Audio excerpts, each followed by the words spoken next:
class. This is lesson 34, identifying the discriminant of a quadratic equation. I want you to recall that the standard form of an equation is ax squared plus bx plus c equals 0, and that the quadratic equation, quadratic formula, x equals negative b plus or minus square root b squared minus 4ac all over 2a. All right, note the quantity under the square root, which is b squared minus 4ac, truly dictates what type of numbers the roots of a quadratic and its x-intercepts turn out to be. All right, and that is actually called the discriminant, which you all should be aware of. This is algebra 2. Algebra 1. All right. So that is what's called the discriminant. All right, it reduces down to 4 cases, which is what will be discussed today. So case 1. Sorry. Case 1, perfect square. So I'm going to identify A, which is 1, B is 3, C is negative 10. All right, and I want to plug it into my discriminant, which is going to be D equals B squared minus 4AC. So let's begin. That's going to be 3 squared, let's put it in parentheses, minus 4 times 1 times negative 10. Right, 3 squared is 9, negative 4 times 1 is negative 4, negative 4 times negative 10 is a positive 40, and then 9 plus 40, that means my discriminant is 49. Right, what I know about 49 from our previous lesson, 49 is a perfect square. So when plugging this back into the formula, x equals negative 3 plus or minus square root of 49. There's my discriminant all over 2 times 1. That is going to give me a rational root. All right, because negative 3 plus or minus the square root of 49 is 7. All right, so that's negative 3 plus 7, which gives me 4 over 2.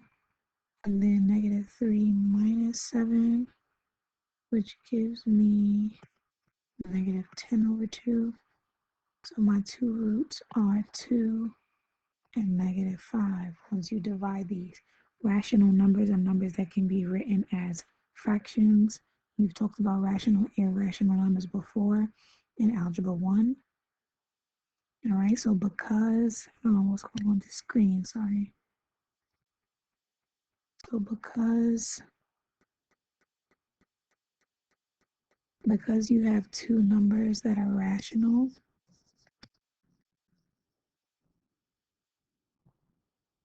that means that your discriminant was a perfect square. Okay, so now case 2, not a perfect square. Let's see what that looks like. So identify my A, B, and C. My A is 1, my B is negative 6, and my C is 7. Right, D equals B squared minus 4AC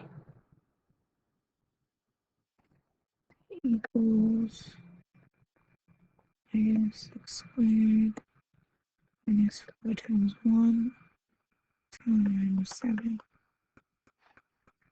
All right, so negative 6 squared is 36. Negative 4 times 1 is negative 4. And negative 4 times 7 is negative 28. 36 minus 28 gives me a discriminant of 8. So knowing that 8 is not a perfect square, let's see what that does when I plug it in. Right, let's erase this previous one. So when you have a perfect square, you get rational roots.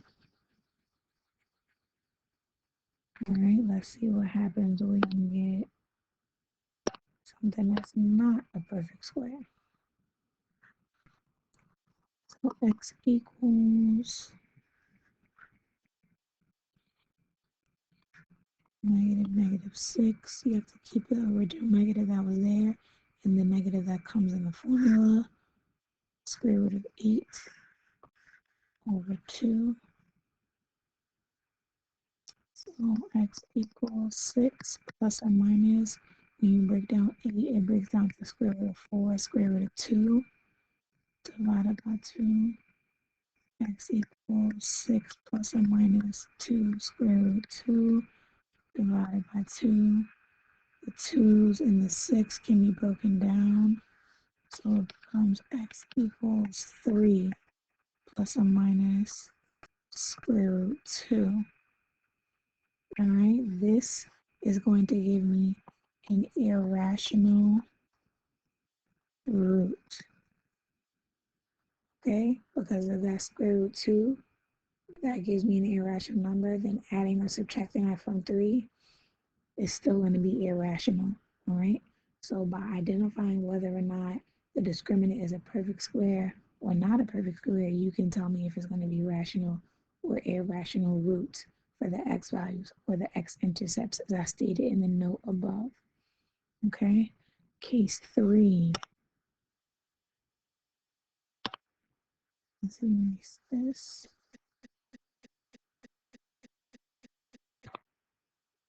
All right, so my A is 1, my B is -10, C is 25. All right, sure I have my calculator handy just because the 25 is kind of a big number. Let's see how that works out. B equals B squared minus 4AC. The D stands for discriminant. If I haven't looked it up before.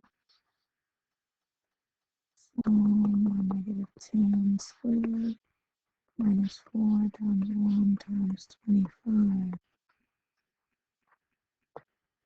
All right. -10 squared is 100.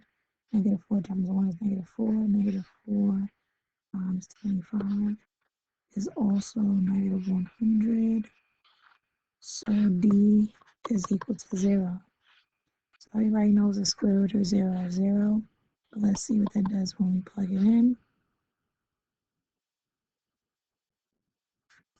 Plus or minus square root of 0 all over 2.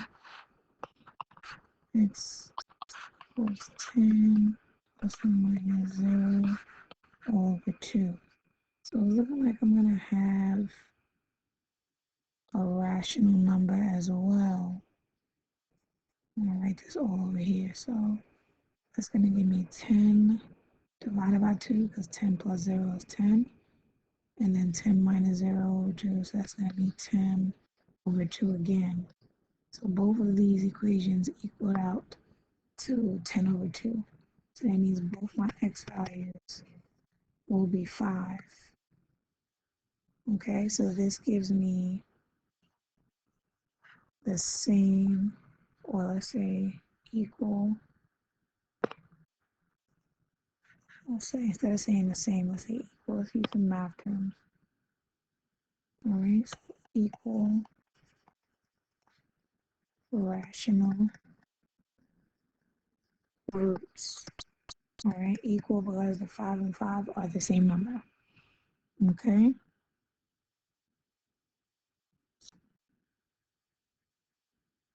All right, and let's talk about this last case.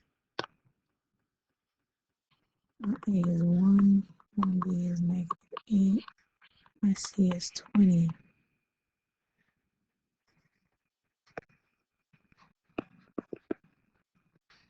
All right, let's plug it in. negative a squared minus 4 times 1 times 20. Great thing about this is you can do the discriminant on a regular phone calculator if you have a graphing calculator. If you've been using the link to the website that I provided on Google Classroom to use a graphing calculator online, that's perfect. All right, so E equals 8 times 8 is negative 8 times negative 8 is 64. All right, and negative 4 times 1 is negative 4. Negative 4 times 20 is negative 80. So it's looking like we're going to have a negative radical for negative 16. So let's see what a negative does, which we've talked about before in our previous lessons. X equals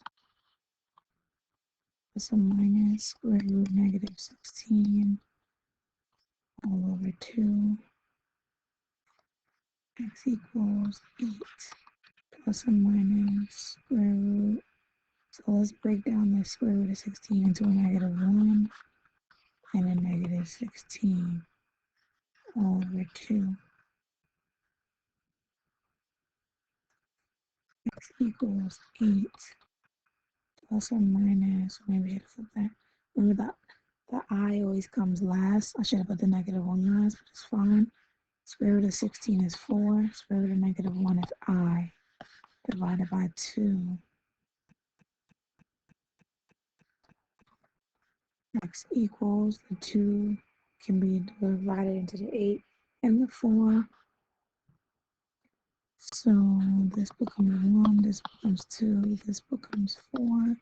So that leaves me with x equals 4 plus or minus 2i. All right, this means I have imaginary roots.